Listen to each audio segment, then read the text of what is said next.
हमारे महाराज जी एक संस्मरण सुनाया करते थे कि एक कोई भगत आया, 2 एकादशी, कभी कभी 2 एकादशी होती है ना, वैष्णवा नाम स्मार्ता नाम, काल भेद से, सिद्धांत भेद से। तो आया, बोले महाराज आज भी एकादशी है और कल भी एकादशी है, तो आज वाली एकादशी का व्रत करें कि कल वाली एकादशी का करें? और कल सही में एकादशी है। हाँ, आज तो 10वीं है ना। हाँ, कल एकादशी है, व्रत करना सब लोग। हाँ, सवेरे से बैठ करके खाने में मत लग जाना। हाँ, कम से कम यहाँ धाम में आए तो एकादशी का व्रत तो करो।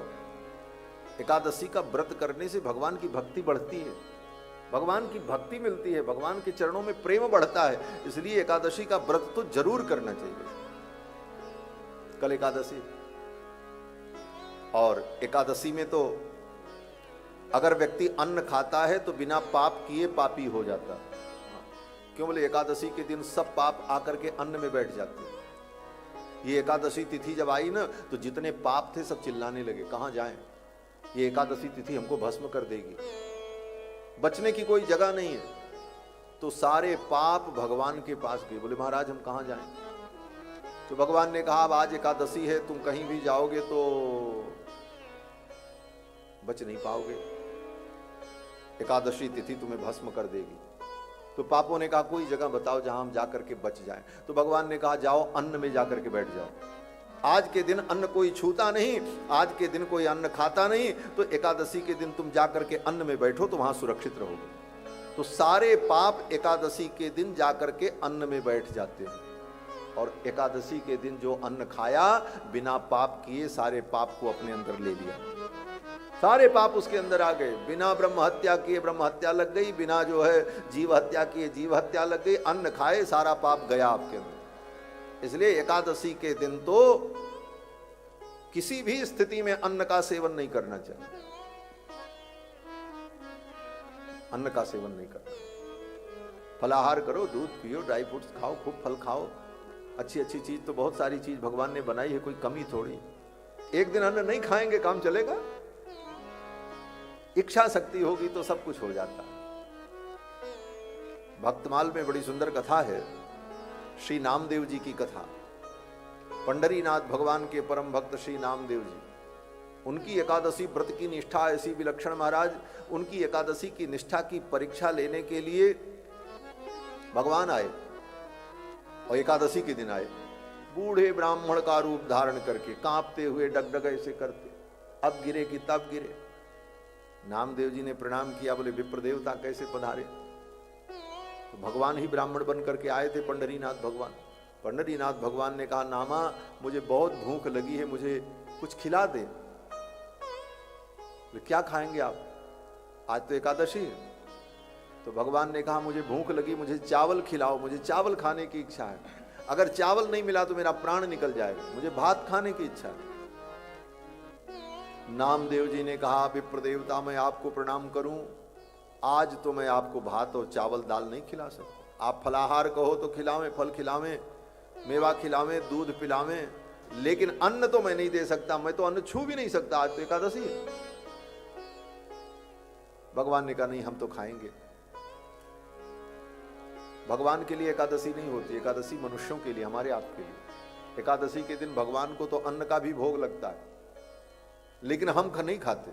एकादशी के दिन भगवान को अन्न भोग लगेगा, लेकिन वो प्रसाद उस दिन कोई वैष्णव नहीं लेगा। जब एकादशी बीत जाएगी तो दूसरे दिन द्वादशी को वो प्रसाद लेगा। तो भगवान के लिए तो कोई एकादशी नहीं होती, एकादशी तो भक्तों के लिए होती। भगवान ने कहा हम तो खाएंगे, हमको खिलाओ, हमको भूख लगी।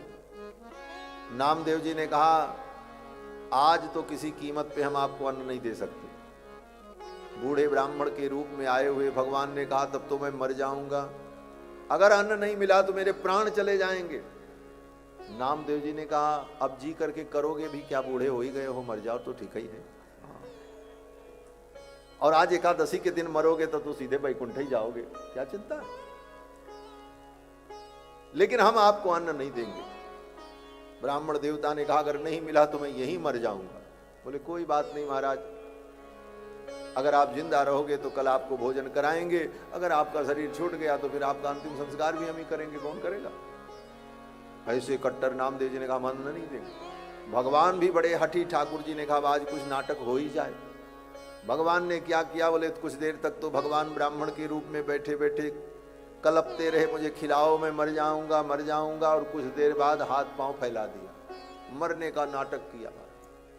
ये ठाकुर जी से बड़ा नाटकी दुनिया में कोई हो ही नहीं सकता, इनसे बढ़िया नाटक कोई कर नहीं सकता। सारा नाटक तो इन्हीं का है, क्या क्या नाटक करें कोई ठिकाना नहीं।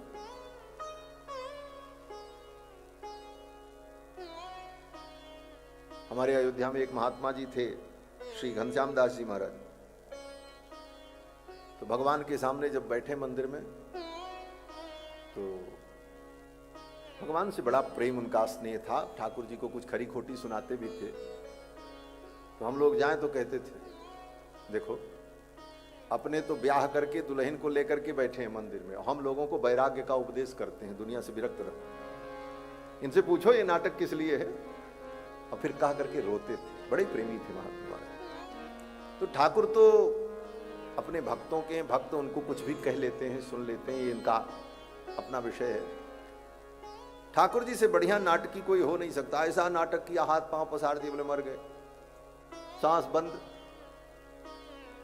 अब नामदेव जी बेचारे बैठे, एकादशी का दिन, ले ब्राह्मण मेरे द्वार पे आके मर गया, मैं कुछ कर नहीं सका, मन में ग्लानि हुई। बोले कोई बात नहीं, आज एकादशी थी, अवस्था भी हो ही गई थी ब्राह्मण की, आज शरीर छूटा, वो भी व्रत किए हुए, कुछ बिना खाए, इसको तो वैकुंठ ही मिला होगा। हाँ, लेकिन तब तक नारद भगवान ने सबको प्रेरणा दे दी, जितने वहां के ब्राह्मण थे सब चले आए, विद्वान बड़े बड़े वैदिक लोग, सब वैदिक ब्राह्मणों ने आकर के कहा, नामा तेरे दरवाजे पर ये ब्राह्मण भोजन मांग मांग करके मर गया, तू इसे भोजन नहीं दे सका, धिक्कार है तुझे। अगर इसे भोजन मिल जाता तो इसके प्राण बच जाते, और अगर प्राण बच जाते तो कितनी एकादशी का व्रत आगे करता, लेकिन एक एकादशी के चक्कर में तूने इस ब्राह्मण को मार डाला। अब कहने वालों के पास तो तर्क बड़े विलक्षण होते, किसी भी बात को गलत और सही सिद्ध करने के लिए तर्क की केवल जरूरत है। अगर तर्क सटीक है तो किसी भी बात को आप अच्छे ढंग से प्रस्तुत कर दो, लोग मान लेंगे हाँ यही ठीक है। लोगों ने कहा अगर ये जिंदा रहता तो आगे कितनी एकादशी करता, कितने धर्म कर्म करता, और एक एकादशी के चक्कर में इस ब्राह्मण को मार डाला, भोजन नहीं दिया, तुमको तो ब्रह्म हत्या लग गई। अब तो नामदेव जी बड़े दुखी, सब ब्राह्मणों ने कहा तुमको ब्रह्म हत्या लग। अब ब्राह्मण लोग जो निर्णय कर दें, वेद शास्त्र के आधार पर सबको मानना ही पड़ता। ब्राह्मणों ने कहा तुमको ब्रह्म हत्या लगी, इसका प्रायश्चित करना होगा। नामदेव जी ने कहा क्या प्रायश्चित होगा? बोले प्रायश्चित यही है, इस ब्राह्मण को गोद में लेकर के तुम चिता में बैठो, इसका भी अंतिम संस्कार हो और इसी के साथ तुम भी जलो, यही प्रायश्चित। नामदेव जी ने कहा ठीक है, अगर ऐसी बात है तो यही करेंगे, हमें स्वीकार है। एकादशी बीती। अब महाराज एकादशी के बाद अब उनके अंतिम संस्कार की तैयारी हुई, चिता लगी, समाज के लोग आए, पूरे पंढरपुर के बड़े बड़े विद्वान ब्राह्मण सब एकत्रित हो गए। नामदेव जी ने उस ब्राह्मण को गोद में उठाया, वो तो भगवान ही थे, पंढरीनाथ भगवान, लिया, चिता पर चढ़ने चले। भगवान सांस बंद किए पड़े हुए हैं, मरने का नाटक कर रहे हैं। धीरे से आंख खोल करके भगवान ने देखा, अरे ये नामा तो स्वयं मरेगा, हमको भी जलाएगा आज, ये नाटक लगता है अब तो गड़बड़ होने वाला है। ठाकुर जी ने सोचा आप क्या करें, लेकिन नामदेव जी तो दृढ़ थे, ले करके भगवान को गोद में चिता पर बैठ गए, कोई भय नहीं, कोई संकोच। लोगों ने चिता में आग लगाई, और चिता में जब आग लगी तो नामदेव जी भगवान का संकीर्तन करने लगे, विट्ठल विट्ठल विट्ठला पांडुरंग विट्ठला। अब ठाकुर जी ने सोचा ये तो हमें तो कुछ नहीं होगा, अग्नि भगवान को क्या जलाएगी। भगवान ने सोचा हमें तो कुछ नहीं होगा, लेकिन ये मेरा भक्त नामदेव जल जाएगा। वो बूढ़े ब्राह्मण के रूप में ठाकुर जो आए थे, अपने से उनका हाथ पैर नहीं हिल रहा था, मर चुके थे, लेकिन अचानक उनके अंदर इतनी शक्ति आई कि वो उठ करके खड़े हुए और नामदेव जी को अपने कहाँ गया। नामदेव जी मुस्कुराने लगे, बोले कोई और नहीं था, वो मंदिर में बैठे हैं जाके। यही है ऐसी एकादशी की निष्ठा कि प्राण देने को तैयार, लेकिन एकादशी के दिन अन्न नहीं खाना। तो बात मैं कह रहा था, आचार्य जी का एक दृष्टांत दे रहा था। एक कोई सज्जन आए, बोले महाराज आज भी एकादशी है और कल भी एकादशी है, तो आज वाली एकादशी व्रत करें कि कल वाली करें? तो महाराज जी ने कहा अगर मुझसे पूछते हो तो आज वाली कर लो। तो उन्होंने कहा कल तो वैष्णवा नाम है, वैष्णव की एकादशी तो कल है, हम वैष्णव हैं, तो कल वाली क्यों न रहे।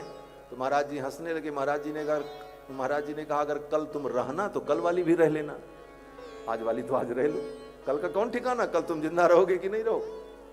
जो पहले आई है पहले इसका लाभ ले लो, फिर कल अगर जिंदा रहना तो कल वाली भी एकादशी कर लेना। तो भगवान की शरण में जाने के लिए कोई मुहूर्त नहीं है, जितना जल्दी हो सके। दिनानाम नियमो नास्ति सर्वदा श्रवणम मत।